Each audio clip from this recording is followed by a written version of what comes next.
Good afternoon. Welcome. This is my home. Today we're going to make some salsas for you. I got together with some friends last weekend. We created some salsas and I figured, you know what, I want to put it on video and share it with some people. Basically, went at this morning, went to the market, picked up some produce and decided, you know what, I'm going to make some salsas frescas, right? Everyone likes to throw down tacos de carnitas on the weekend. We like tacos de carne asada. But sometimes when we do salsas that take a long time to cook, it could extend the day, a lot of cleanup. So I figured, why don't we make something that's fresh, that's easy to do, and so that's what I want to do. I want to share this with you.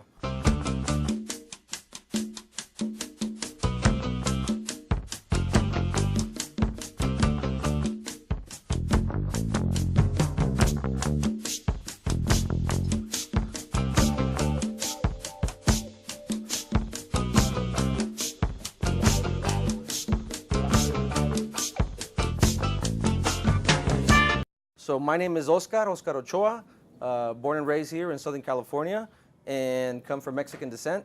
I have quite a bit of history making salsas and hot sauces, and I believe it's time for me to share with you. So let me first tell you what we're going to do. We are going to make a salsa fresca. It's actually, they call it Pico De Gallo.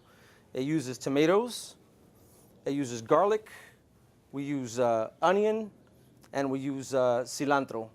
Lime juice, some salt to add flavor to it, and that's how we're going to roll. So let me go ahead and put some of these things aside. And the second salsa that we're going to work on is going to be una de tomatillo, but it's going to be a raw tomatillo. So essentially we picked out some nice looking tomatillos. We're going to use some serranos. I'm sure a lot of you are familiar with the serrano chili. Very well used, it's got a good bite to it and some earthy flavor. And we're going to use some lime juice, some cilantro, and some raw onion.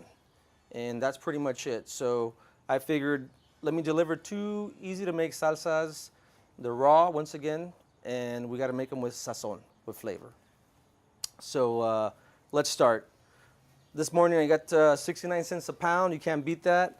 These are Roma tomatoes. And so we're going to put some down here. We're going to chop them up. We're going to do something easy. We're going to start with about 2, 4, 6, we'll say 7, lucky number 7. Just put this aside. So I like to actually cube this as best possible.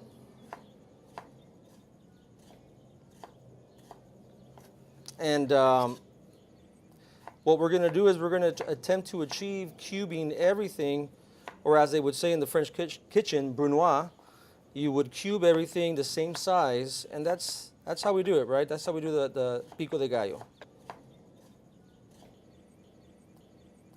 So I think we got enough tomatoes at this point. So we're gonna go ahead and get some onion.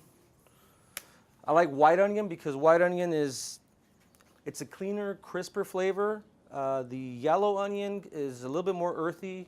It can be used especially to do braisings, or in certain sauces you may need more depth, but when we're going to eat something raw, the white onion lends itself a little bit better for that. So we'll take some onion. So it's important to achieve a pretty even cut. In other words, the brunoise, meaning you want to cube everything so it's nice and even, right? And so what I'm going to do first is give it a slice right down the center. It's important to have a sharpened knife. In fact, it's safer to have a sharp knife as opposed to a dull knife. Vertical cuts this way. And just keep cutting all the way through. So obviously you're going to make a larger bowl of salsa. You will utilize a lot more onion, a lot more tomato. But for the purposes of just sharing some minor, simple recipe with you, I'm going to just go ahead and just use this much for now. Okay, it's about. And ideally, for Pico de Gallo, I use Serrano. Serrano has quite a bit of heat. Interestingly, in more recent time, jalapenos have lost some of their heat. I think there's been a lot of commercialization in terms of the high production of the jalapeno, and we may not necessarily get the best quality or the best strains. So I think sometimes the jalapeno tends to be a little bit mild. So for those people that like a little bit of mild heat, the jalapeno would be preferable. Otherwise, we go with a serrano. The serrano tends to have a little bit more heat, it's more intense, and still offers a lot of earth flavor. So we'll take a few serranos. Again, you need to know who your crowd is. I have a lot of Latino friends, a lot of Mexican friends, and everybody likes seeds, so I'm not afraid to use the seeds and use plenty of chilies. So I'll put these tomatoes aside because I may not use them now, but I can still use those tomatoes. So let me just destem these chilies for now. And the serrano is also nice once it ripens. It's a red chili, and it obviously adds a whole different flavor profile to the type of dish or the type of food you're going to be making using the red serrano. So the red serrano is really an interesting chile. It's widely used, just like the jalapeno, but again, it offers a little bit more heat. And so for those of us that like a little bit more heat, the serrano is definitely an option.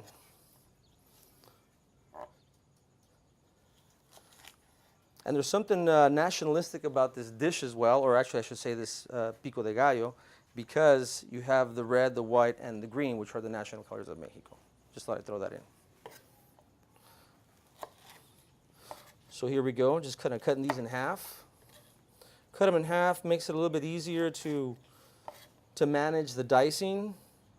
Ideally, you want to, this is the only thing with a chile, you actually don't want to cut it the same size as you've cut the tomatoes and the onions. That's really the only item. You do want to trim it so I would go quarters on the chile. So I'll quarter all of my chile slices. And that'll help me achieve a more even cut. And you want a smaller cut, obviously, because you don't want too much intensity with every bite. And so this will be one way to achieve it. Obviously, just cutting them in quarters, and then we're going to go ahead and cut them a little bit smaller. So I think we can do this for now. What I will do is identify a recipe for you, so it'll give you some idea of the kinds of the measurements you can utilize. Right now, I'm just going according to the volume that I perceive here.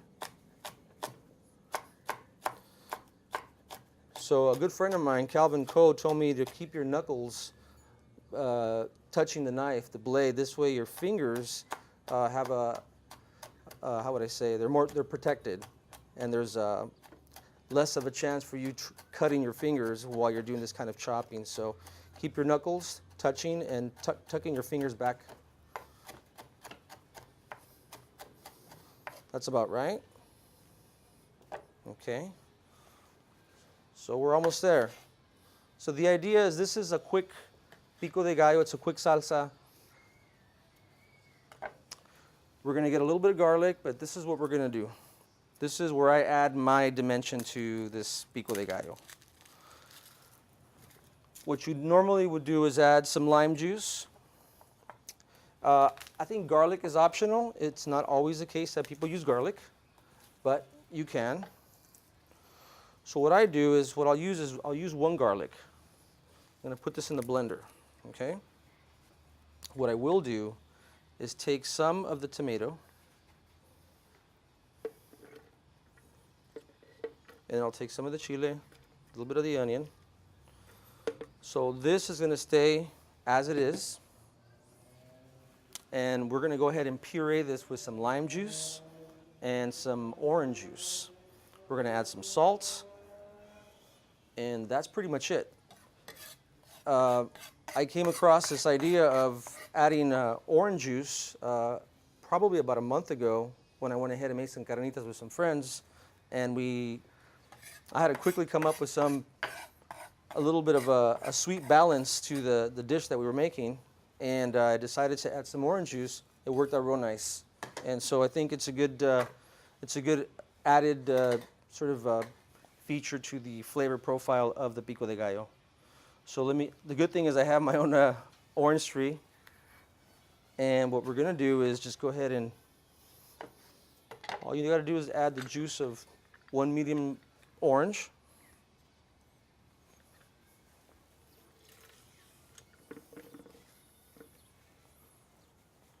And then what we're gonna do, let's grab some limes. I'm gonna cut these in half as well. You know what I do when I go to the market is I'll feel the limes to see if there's some kind of give. Typically, you know, when I go to supermarkets and limes are really inexpensive, they're really hard, and what happens is they're really dry. They don't really have a whole lot of juice. So you want to make sure you know how to pick your produce. So with limes, I'll squeeze it, and there's some give, and it's a good indication that you're going to find some good healthy juice in there. So I'm using 3 limes here.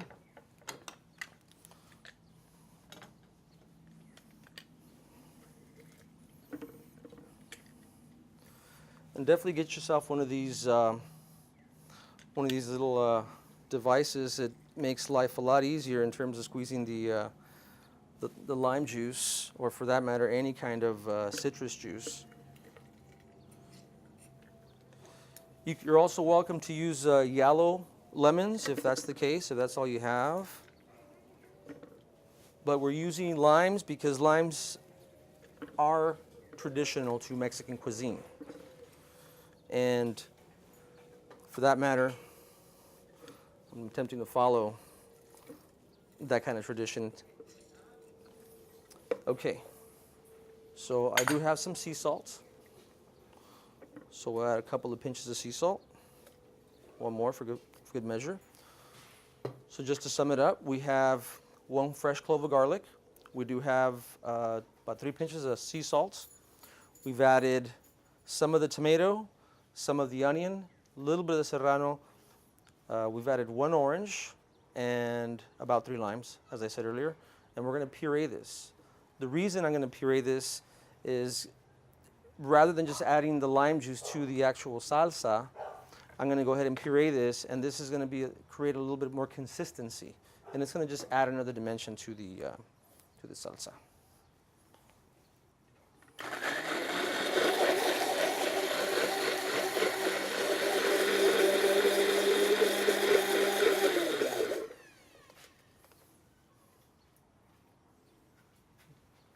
That's pretty much it.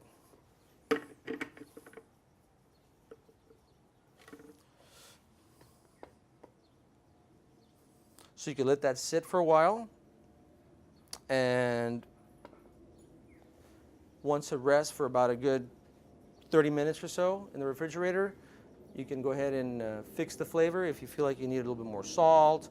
If you want to, actually what you would do at the very end, because you don't want to puree the cilantro, what you would do at the end is just grab some cilantro. These were very good price at the market. Probably we'll use about half of this. Just coarsely chop it. And this is really the marriage. I mean, cilantro is really one of the more fundamental herbs used in terms of fresh Mexican ingredients. So let it sit, and that's pretty much it. You're ready to go. So one of the other things I want to do is share with you another quick salsa to make at home. Now, earlier we made a Pico De Gallo. We use tomatoes, we use onion, we use cilantro, we use a little bit of orange juice, some garlic, some salt, and some lime juice. Next is basically like a salsa taquera. Ultimately what we do is use tomatillos. Now we do have a couple of different types of tomatillos, but for this purpose we're going to use just your conventional tomatillo. There is a tomatillo milpero, which is a smaller tomatillo. You've probably seen it at the market. A little bit more expensive. Why? Because it's a little bit more of a delicacy in terms of tomatillo. So very simple. Let's grab all the tomatillos that we have here. So we have 2, 4, 5, and 3. We have 8 tomatillos. Very simple. Have your blender ready right next to you. Let's get your tomatillos. Just cut them in fours. This is probably the easiest salsa to make. What you can do, you could actually become a little bit more creative with the salsa, if you will. So if you wanted to add some fruit, you could add some mango, for example, add a little bit of an element of sweetness. But for this purpose, what we're going to do is we're going to use tomatillo, and we're going to use serrano, cilantro. Onion is an option. You could chop up some onion and add it at the end.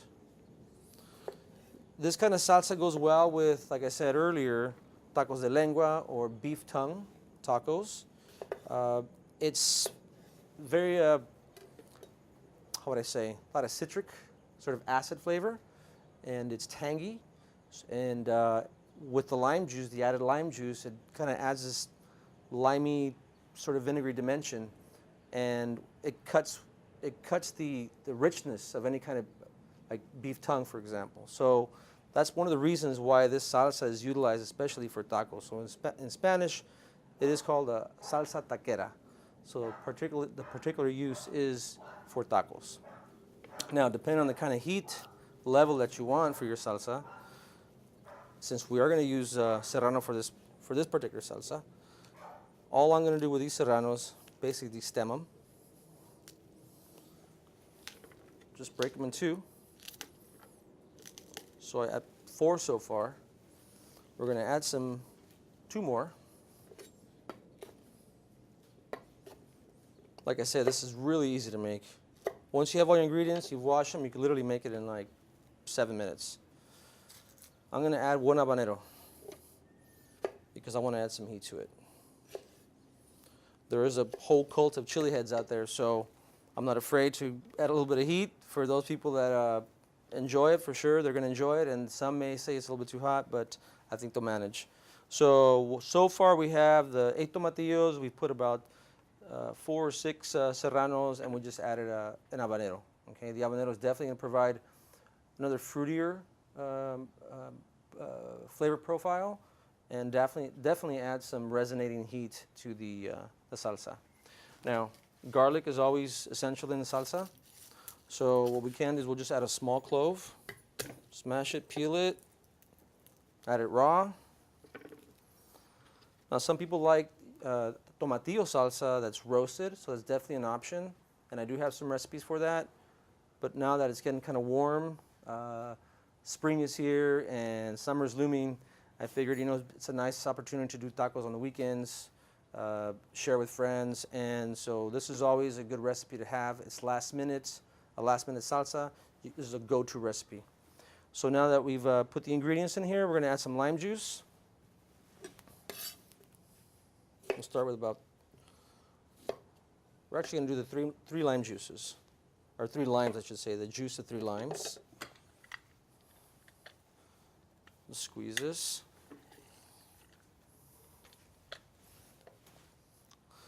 So earlier I was talking about limes, and I do say, I encourage you to learn the texture of a lime that has juice. So typically, if there is some give, you could tell there's a certain softness to the lime. It's going to provide you and render juice, right? And that's what we want. You don't want to get caught off guard and buy those kinds of limes where they're dry and they offer no juice whatsoever. Then you're in trouble.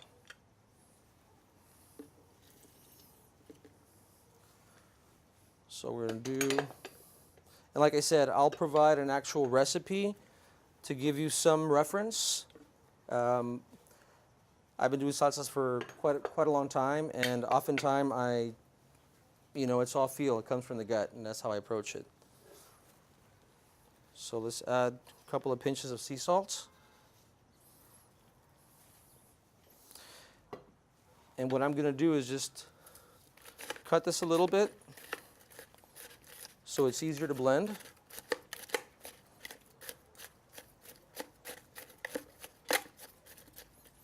And what we're going to do is we're going to still use some cilantro for the salsa, but we'll probably add that towards the end. Let's do a quick...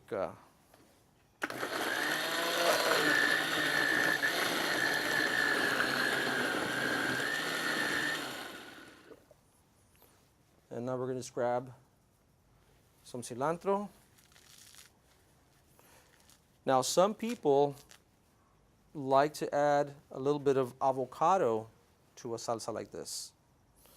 And all you do is essentially you could literally grab a whole avocado, cube it, put it inside, and once you puree it, you're going to have a creamy texture. And so it's also good to use that approach if, let's say, you don't have access to many avocados and you still want to provide a little bit of a sort of avocado on the tacos while you combine it with the green salsa, and you'll achieve some level of creaminess, and you'll still be able to provide the salsa dimension.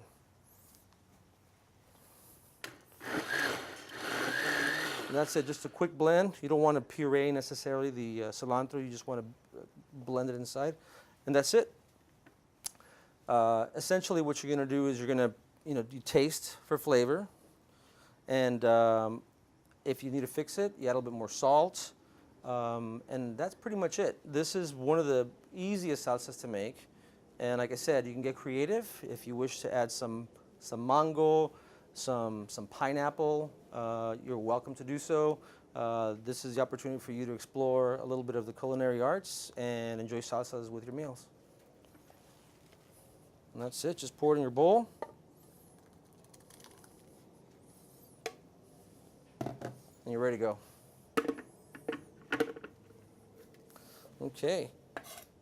Well, that's pretty much what I wanted to do, just begin to explore this idea of sharing salsas with friends, sharing salsas with family, recording some of this, and make it accessible to you. Put it on video and share it with you.